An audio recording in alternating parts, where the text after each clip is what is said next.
Welcome बच्चों, in this session we will discuss about important facts about eye. ठीक है, जो कि आपको जानने की जरूरत है। फर्स्ट है कि परसिस्टेंस ऑफ विजन, कि अगर हम क्या है कि इसी तरह से आप सुने होंगे परसिस्टेंस ऑफ हियरिंग। ठीक, परसिस्टेंस ऑफ हियरिंग, ठीक सुने हो कि नहीं? कि अगर क्या है केवल परसिस्टेंस ऑफ हियरिंग का मतलब कि केवल आपके कान केवल उन्हीं दो साउंड्स को आइडेंटिफाई कर सकते हैं जिनके बीच कितने सेकंड का डिफरेंस हो। हाँ, 0.1 या 1/10 सेकंड का डिफरेंस होगा, तभी हम दो साउंड्स को आइडेंटिफाई कर सकते हैं। इसी तरह से क्या है कि ये तो कहा जाता है कि मतलब कोई भी साउंड अगर हमारे कान पे पड़ती है तो 1/10 सेकेंड या 0.1 सेकेंड के समय तक के लिए हमारे कानों पे एग्जिस्ट करती है। इसी तरह से क्या है कि हम परसिस्टेंस ऑफ विजन की बात करें तो जैसे हम किसी भी चीज को देखते हैं तो वो हमारी आईज के लिए, आईज क्या, रेटिना पे तो इमेज वन है, रेटिना पे हमारे क्या है कुछ समय के लिए एग्जिस्ट करती है। ठीक, ऐसा नहीं कि इमेज बनी नहीं तुरंत डिलीट, कुछ समय के लिए एग्जिस्ट करती है। तो ऐसे में ही क्या है अगर दूसरी इमेज बन जाए तो क्या है आप उसको आइडेंटिफाई नहीं कर पाओगे।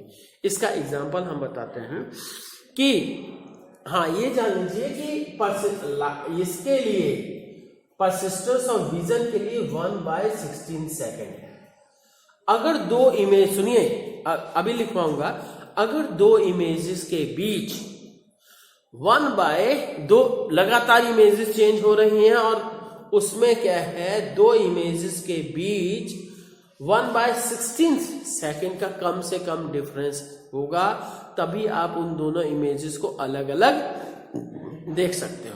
अब जैसे एक एग्जांपल बता रहे हैं, ट्रेन में तो सभी बैठे हो गए, ट्रेन में नहीं तो कार में बैठी है। ठीक है, तो आप क्या है ट्रेन से बिल्कुल नीचे गिट्टी पड़ी रहती है। जब ट्रेन क्या है स्लो मोशन में रहती है, आपको एक एक पत्थर दिखाई देता है। जैसे ही ट्रेन स्पीड पकड़ती है आपको पत्थर के स्थान पे क्या दिखाई देता है, घास के स्थान पे पूरा हरा हरा दिखाई देगा और पत्थरों के स्थान पे पूरा व्हाइट या ग्रे दिखाई देगा। क्यों? क्योंकि आपकी आईज, वो जो इमेज बन रही है उसके कारण से वो इस समय से भी कम पे बन रही है। ठीक, दो इमेजेस के बीच इतना डिफरेंस भी नहीं क्रिएट हो रहा है, जिसके कारण से आपको एक रेगुलर पैटर्न मिल रहा है। जैसे हम कहें पंखा ही आप चला दिए, अभी क्या कितने ब्लेड्स है, 3। ठीक, तो उस फैन को अगर हम चला दे रहे हैं तो धीरे धीरे आपको पहले कुछ समय तक तो दिखाई देगा डिफरेंस। ठीक, कुछ समय तक तो दिखाई देगा, पर कि अगर फैन को चला देते हैं तो क्या होगा, स्टार्टिंग में तो स्लो स्पीड रहेगी, आपको एक एक इसका ब्लेड दिखाई देगा, पर क्या है जब स्पीड पकड़ लेगा तो आपको एक रेगुलर पैटर्न मिलेगा, क्योंकि दो इमेजेस के बीच 1/16 सेकेंड का डिफरेंस क्रिएट नहीं हो रहा है। ठीक है, तो यही परसिस्टेंस ऑफ विजन है। ठीक, तो अब ये है, इसके बारे में लिख भी लेते हैं। ठीक है, what is persistence of vision? It is the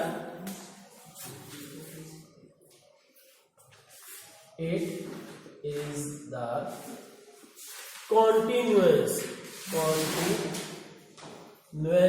of, मतलब रेगुलर बना रहे, continuous of sensation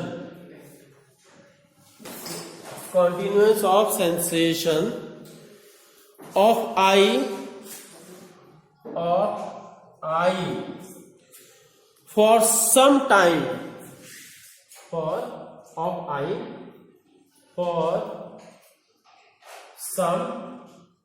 time, ठीक है, some time even after the removal of image, object. It is the continuous of sensation of eye for some time, क्या कहेंगे, for some time even after removal of object, ठीक है, of eye for some time even after removal of object. ठीक, तो ये चीज हुई, मतलब ऑब्जेक्ट हट भी गया है तब भी 1/16 सेकेंड तक आपकी आईज को वो ऑब्जेक्ट अपीयर होगा। ठीक, अगर दो ऑब्जेक्ट, दो नहीं कई सारे ऑब्जेक्ट्स रखे जा रहे हैं आपके सामने, लगातार चेंज किए जा रहे हैं, तो कम से कम ये 1/16 सेकेंड का डिफरेंस रहना चाहिए फॉर नॉर्मल आई। नॉर्मल आई के लिए क्या होता है जी, परसिस्टेंस ऑफ ये दैट इज, हाँ, फॉर नॉर्मल आई टी, ये for normal I the difference between ये एग्जिस्टेंस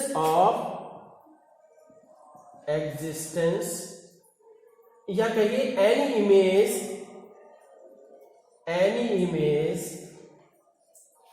persist at रेटिना पर एग्जिस्ट करता है फॉर 1/16 सेकेंड। ठीक, इसका मतलब सो an eye can identify two images if there is a time difference of 1/16 seconds. It means any eye can identify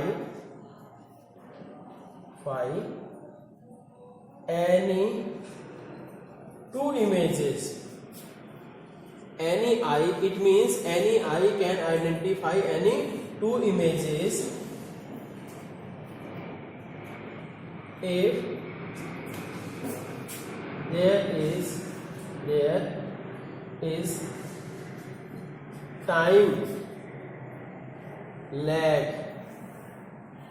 is 1/16 second.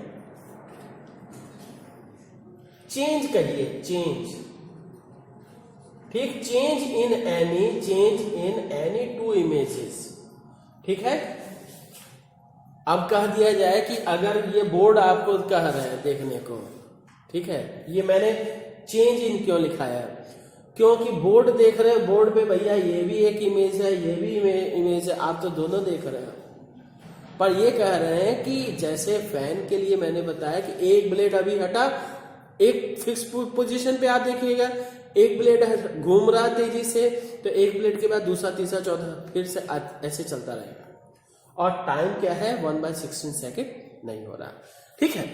अब देखते हैं, अब क्या है कि ये देखिए इसका मेन यूज कहाँ आता है, कॉन्सेप्ट का, सिनेमैटोग्राफी,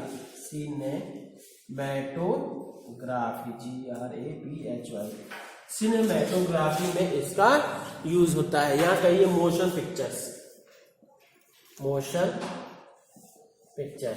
आजकल तो क्या हो गया, डिजिटल कैमरा हो गया, वो तो पूरा वही रिकॉर्ड करता है ना। पर क्या है, जब हम छोटे थे तो एक क्या है, छोटी सी बुकलेट मिलती थी, उसके साथ कैंपा कोला या पता नहीं किसके साथ, तो उसमें क्या है, एक छोटी सी बुकलेट रहती थी, उसमें क्या है, ऐसे घुमाने पे पन्ने पलटते जाओ तेजी से, तो क्या है, एक बॉलर क्या है, बॉल फेंकता था, ठीक है, तो पूरी तरह से मोशन दिखाई देता था कि अरे ये बॉलर बॉल फेंक रहा है, ठीक है, ये वो भी इसी का परसिस्टेंस ऑफ विजन के कारण से, ठीक है। अब ये देखिए नेक्स्ट पॉइंट क्या है, व्यूइंग डिफरेंट कलर्स, अलग अलग कलर्स की लाइट को कैसे हमारी आईज डिटेक्ट करती हैं, ठीक है। आवर रेटिना, ठीक है, retina of our eye is made up of so many light sensitive cells, ठीक। उसमें से क्या है, अधिकतर क्या है, कुछ तो रोड्स होते हैं, कुछ कोन्स होते हैं।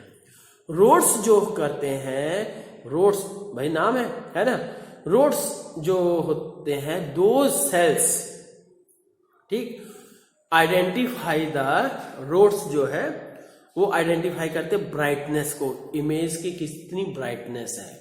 और जो कोन्स होते हैं, अभी लिखा रहा हूं, और क्या, जो कोन्स होते हैं, कोन्स आइडेंटिफाई द कलर्स, ठीक है।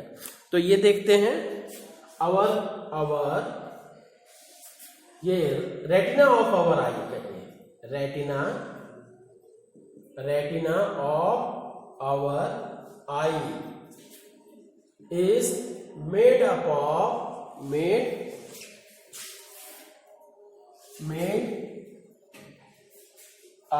of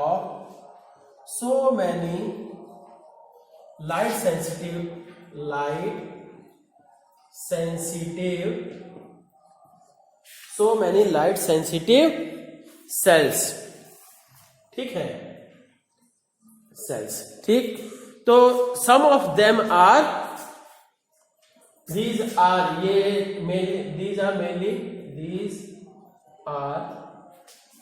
mainly two types, दो टाइप के हैं, rod cells, cone cells।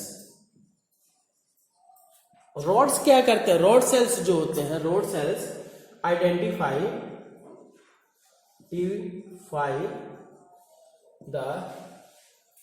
Brightness of the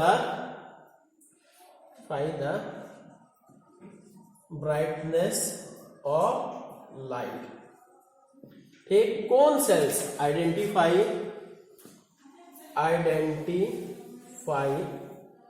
the, क्या आइडेंटिफाई करता है, identify the colour of light, ठीक। अब जैसे देखिए, कुछ लोग जैसे कॉक का सुनते हो ना, मुर्गा, सुबह लाइट निकलती नहीं तुरंत ही शोर मचाना शुरू करता है, कुकड़ू कुकड़ू कुकड़ू कुकड़ू, है ना। तो मतलब क्या है, इसके ये जो है ऑब्जर्वेशन के अनुसार पता किया गया कि इसके जो है ये रॉड सेल्स की कमी रहती है जो मुर्गों में। तो इसलिए क्या है, जब थोड़ी सी लाइट उसको पता चलती है तब यही अजोरा होता है, तब वो मांग देने लगता है, ठीक है। तो इसी तरह से हम कहेंगे एक कलर ब्लाइंडनेस की प्रॉब्लम होती है। तो कलर ब्लाइंडनेस देख लीजिए,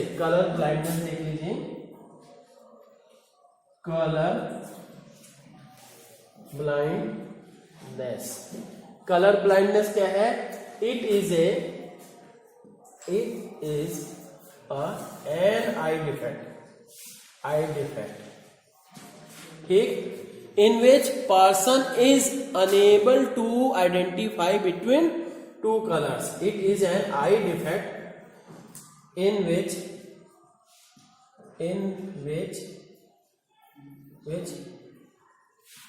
person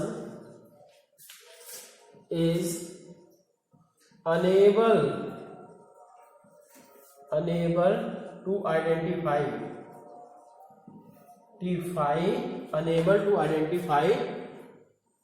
between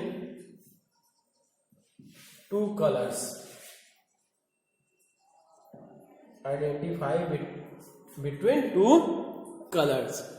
ठीक है, दो कलर्स के बीच आइडेंटिफाई नहीं कर पाता। That is due to lack of cone cells, due to lack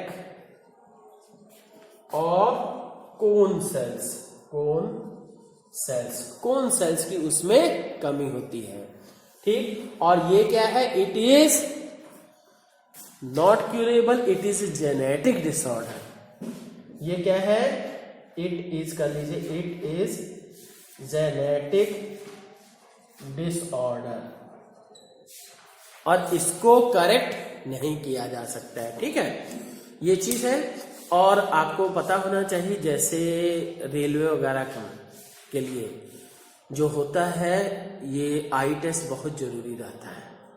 क्योंकि भाई देखिए, अगर बंदा क्या है, रेड और ऐसी बात नहीं रहती कि बच्चों की रेड और ब्लैक में ना आइडेंटिफाई करे, वो कर लेगा, पर क्या प्रॉब्लम आती है रेड और ऑरेंज में नहीं कर पाएगा। ठीक है, सिमिलर टाइप के कलर्स में आइडेंटिफाई नहीं कर पाएगा, या उसकी कहिए कई ज्यादा क्रिटिकल केस होगी तो वो क्या है, उसकी जिंदगी ब्लैक और व्हाइट होगी, है ना। तो ये भी हो सकती है, वो पेशेंट टू पेशेंट वेरी करता है। पर रेलवे में क्या है, इसलिए आई टेस्ट जरूरी है। पहली तो नॉर्मल आई साइट होता है 6/6, ठीक है, 6/6 बोला जाता है, तो वो अलग मैटर है, वो मेडिकल की टर्म का। तो ये क्या कि रेलवे में इसलिए आई टेस्ट जरूरी है क्योंकि सिग्नल है दूर का, कलर ब्लाइंडनेस होगी, पहचान ही नहीं पाओगे कि रेड सिग्नल है कि ग्रीन सिग्नल है ना, लेके चले गए। और दूसरा रेड और ऑरेंज में नहीं आइडेंटिफाई कर पाए, तो इसलिए क्या है, और दूर से ही आपको कम से कम किसी ट्रेन को अगर रोकना है तो उसके लिए ड्राइवर को 1 किलोमीटर पहले से ही एक्शन में आ जाना पड़ता है। अगर अचानक कुछ सामने आ गया तो क्या करेगा, कुछ नहीं करेगा, जाने देगा। कारण बता दे रहे हैं, अगर सोच लीजिए इंजन अचानक ब्रेक लगा दे तो क्या होगा, सोच सकते हो?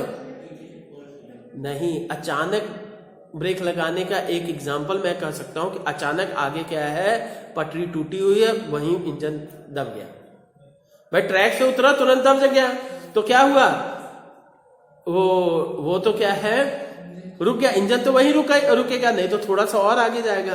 पर पीछे जो इतनी लंबी ट्रेन की बोगीज रहती हैं उनमें भी मोमेंटम रहता है, मोमेंटम के कारण से एक के ऊपर एक पूरी बोगियां चढ़ जाएंगी और बहुत भयंकर तरीके के। इसीलिए क्या है, रेलवे अब मैं क्या कहूँ, कभी जो कभी क्या है एक्सीडेंट फेस किया हो या एक्सीडेंट वगैरह देखिएगा, बहुत दर्दनाक जगह रहती है, ठीक है। हाँ, पावर ऑफ एकोमोडेशन,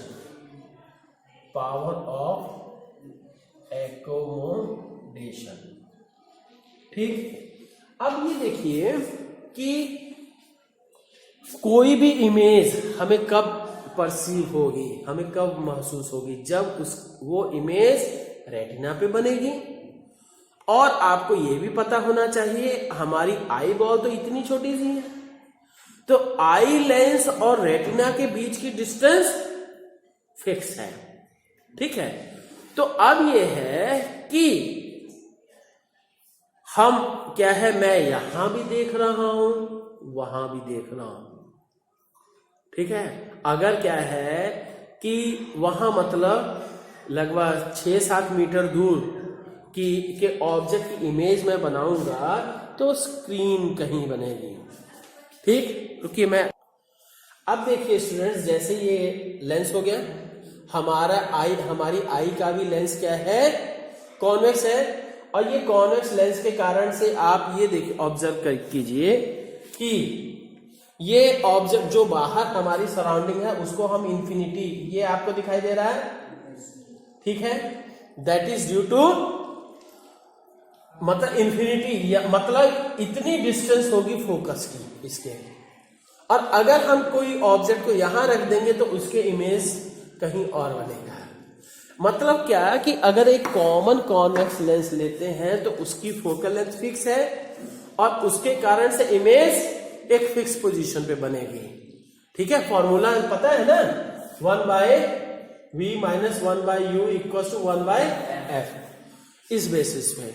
बट हमारी जो आई लेंस है, जैसे ये कहिए कि हमारा ये रेटिना हो गया, ये आई का, तो इन दोनों के बीच की डिस्टेंस तो फिक्स है, v जो हो गई फिक्स, तो ऑब्जेक्ट भी फिक्स, तो क्या चीज चेंज किया जा सकता है, तो ये भी फिक्स हो गया।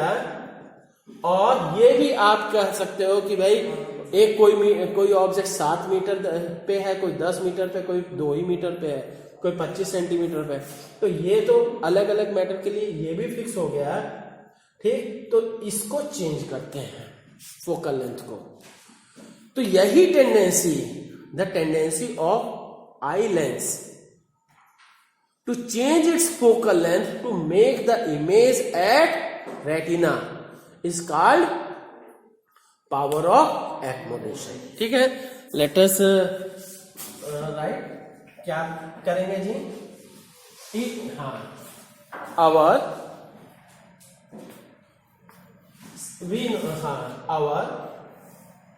आई lens forms image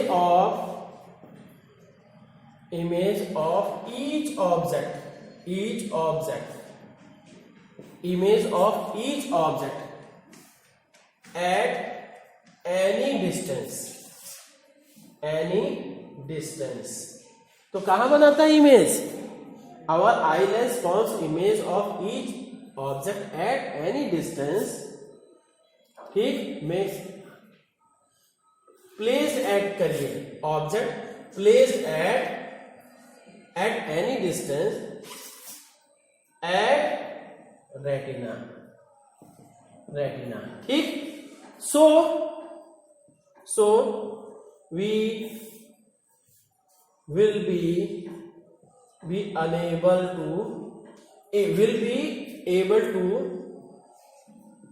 to see the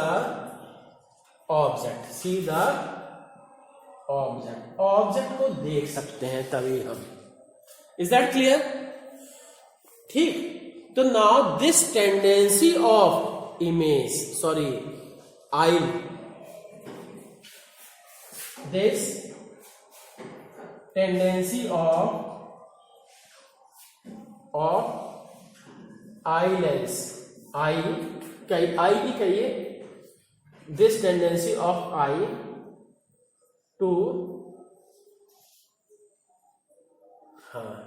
to form image at retina for each object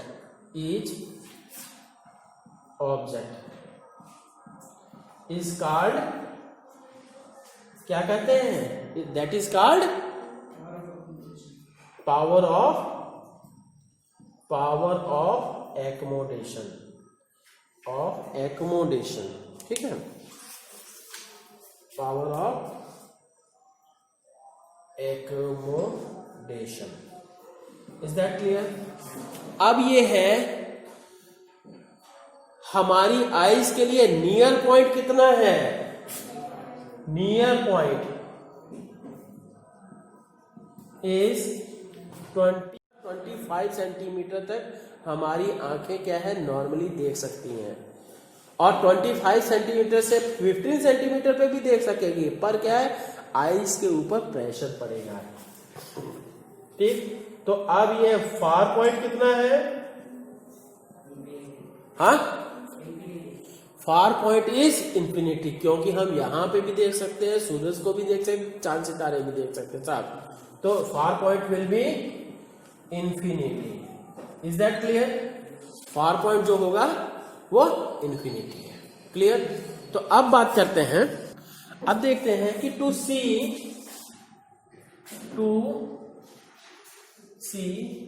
far objects, दूर की चीजों को देखने के लिए, टू सी फार ऑब्जेक्ट, दूर की चीजों को देखने के लिए ciliary muscles are relaxed, ciliary muscles are relaxed। और टू सी ये मैं सीलरी मसल्स का एक्शन क्या है पिछले में बता चुका हूं। ठीक है, टू सी, इसीलिए डिटेल नहीं कर रहा हूं कि कैसे। तो to see near objects ciliary muscles are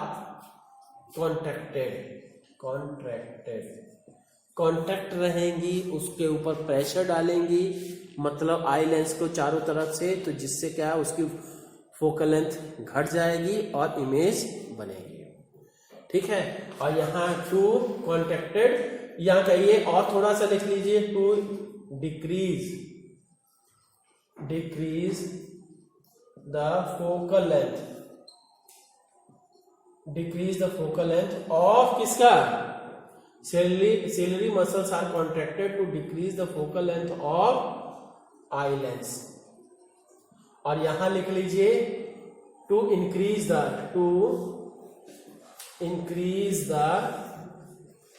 focal length of eye lens. ठीक, ताकि हम क्या है आसानी से देख सके। ठीक है, तो बच्चों ये थोड़ी सी जानकारी थी, ये बहुत जरूरी है ना। ठीक है, थैंक यू।